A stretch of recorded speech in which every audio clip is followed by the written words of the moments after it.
Welcome to this video on osteoarthritis and rheumatoid arthritis. We will be exploring the characteristics, causes, and clinical features of these conditions.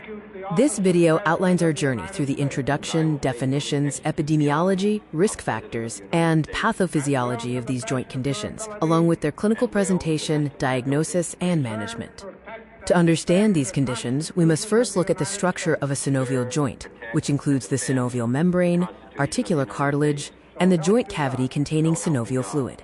Osteoarthritis is a chronic, degenerative, and non-inflammatory disorder. It involves the breakdown of articular cartilage and subchondral bone, primarily affecting weight-bearing joints like the knees, hips, and spine. Epidemiologically, osteoarthritis is the most common form of arthritis globally.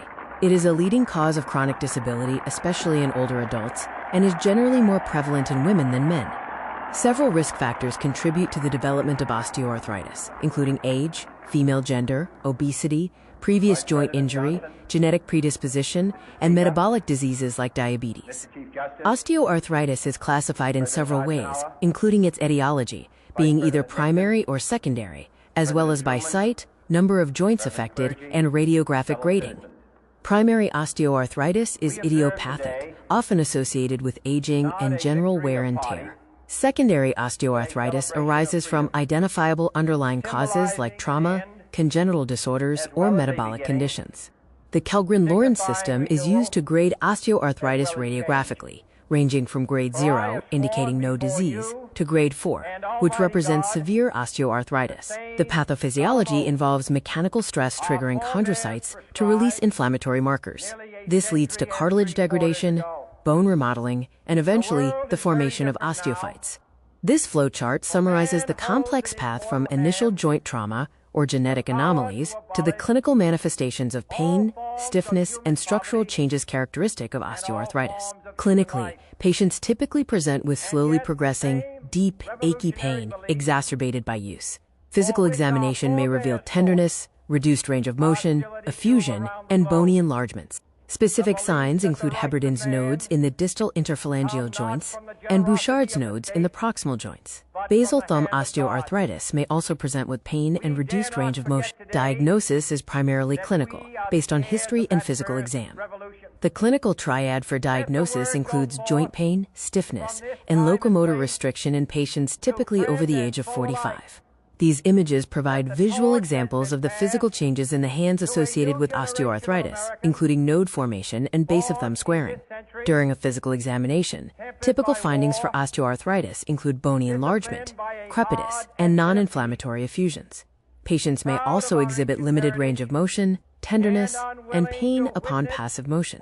Specifically in the hands, you may observe Heberden's and Bouchard's nodes, as well as squaring at the base of the thumb.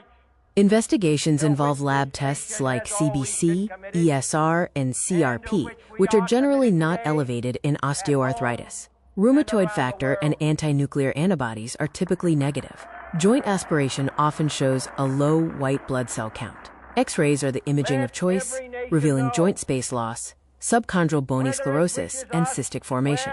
These radiographic images illustrate the consequences of cartilage disruption in joints. Key features include non-uniform joint space narrowing, subchondral bone sclerosis, and the formation of marginal osteophytes at low stress points to help stabilize the joint. Periarticular subchondral lucencies, or cysts, may also form due to synovial fluid being forced into the subchondral bone.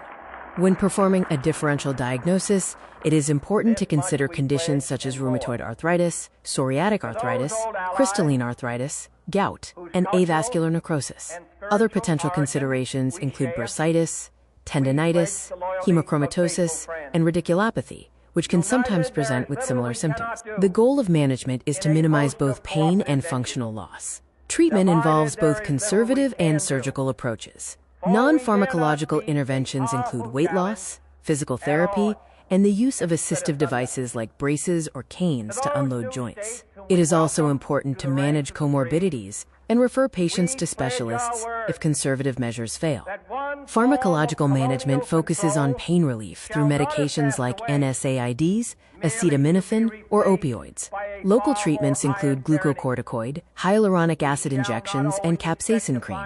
For patients experiencing depression, duloxetine may be prescribed. Surgical options include arthroscopy, osteotomy, arthroplasty, and joint fusion. Potential complications arising from osteoarthritis include persistent pain, an increased risk of falls, and difficulty with ambulation. Patients may also suffer from joint malalignment and radiculopathies, which can significantly impact their quality of life. Moving on to rheumatoid arthritis. This is a chronic systemic autoimmune disorder characterized by inflammatory arthritis and extra-articular involvement. It typically begins in small, symmetric peripheral joints and, if untreated, can progress to involve proximal joints. Systemic inflammation can also lead to rheumatoid nodules and affect various organ systems, including the lungs and heart. These visual representations depict the systemic nature and joint-specific impact of rheumatoid arthritis, highlighting how the disease can cause cartilage and bone erosion over time. Epidemiologically, rheumatoid arthritis affects approximately 0.5 to 1% of the population worldwide. It is 3 times more common in females than in males. While onset typically occurs between the ages of 30 and 50, it is highly prevalent in those over 55. Contributing factors often include smoking and genetic predisposition. While the exact cause of rheumatoid arthritis is unknown, numerous associated factors are recognized. These include genetics, such as the HLA-DRB1 gene, family history, obesity, hormonal factors, and age. Environmental factors like smoking, alcohol consumption, periodontal disease, certain infections, and exposure to pollutants may also play a role in disease development. The pathophysiology of rheumatoid arthritis in genetically susceptible individuals involves protein citrullination triggered by environmental factors. This leads to the activation of autoreactive immune cells and the production of autoantibodies. The resulting immune complexes and release of inflammatory cytokines drive synovial inflammation, pannus formation, and progressive cartilage and bone destruction. This illustration provides an overview of the inflammatory processes involved in the development of rheumatoid arthritis and the systemic effects on the joint environment. Clinical presentation typically follows an insidious onset that can mimic an acute viral syndrome.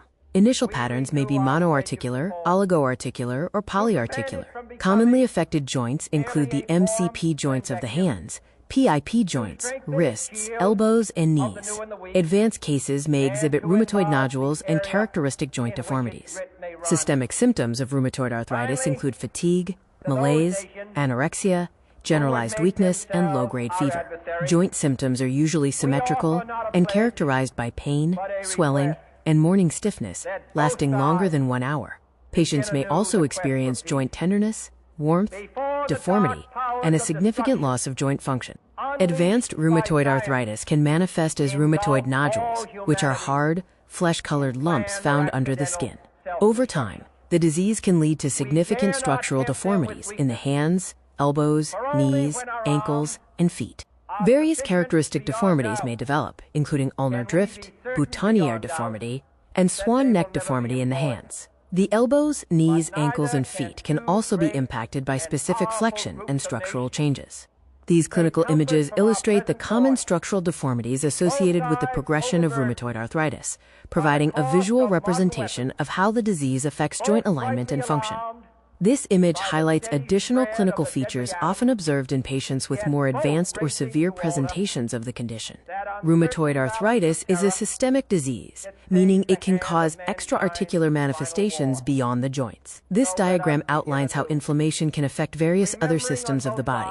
The extra-articular presentation of rheumatoid arthritis can involve multiple organs and tissues, further emphasizing the complex, systemic nature of the autoimmune condition. Diagnosis is based on patient history, physical examination, and investigations. Key lab tests include hematological markers like ESR, CRP, rheumatoid factor, and anti-CCP antibodies. Imaging, such as X-rays, MRI, and ultrasound, is essential for identifying early swelling and later bony erosions. These radiographic images demonstrate joint damage progression in rheumatoid arthritis, from early soft tissue swelling and periarticular osteoporosis to advanced destruction and subluxation of the cervical spine. The images here highlight bilateral and symmetrical involvement. Notable findings include proximal interphalangeal joint space narrowing, metacarpal head erosions, and metacarpophalangeal joint osteopenia. Clinical classification criteria for rheumatoid arthritis are used to standardize diagnosis, focusing on the number of involved joints, serology results, and the duration of symptoms. Synovial fluid analysis helps confirm an inflammatory state. Patients typically show elevated white blood cell counts compared to osteoarthritis, with a predominance of neutrophils. The presence of rheumatoid factor or anti-CCP antibodies can also assist in excluding non-inflammatory joint diseases. The differential diagnosis for rheumatoid arthritis is broad and includes conditions like systemic lupus erythematosus, osteoarthritis, psoriatic arthritis, ankylosing spondylitis, sarcoidosis, and Reiter's disease. While there is no cure for rheumatoid arthritis, management focuses on rapid, aggressive reduction of inflammation. A multidisciplinary team approach is vital. Treatment principles include early identification and the use of DMARDs or biologics like TNF inhibitors if initial therapy fails. Non-pharmacological management includes physiotherapy and occupational therapy to maintain function, as well as heat or cold therapy, the use of orthotics and splints, and patient counseling to support long-term adherence. Pharmacological treatment includes DMARDs like methotrexate, leflunomide, sulfasalazine, and hydroxychloroquine. NSAIDs and corticosteroids are also used as adjuncts for pain and inflammation management, though they require careful monitoring for long-term side effects.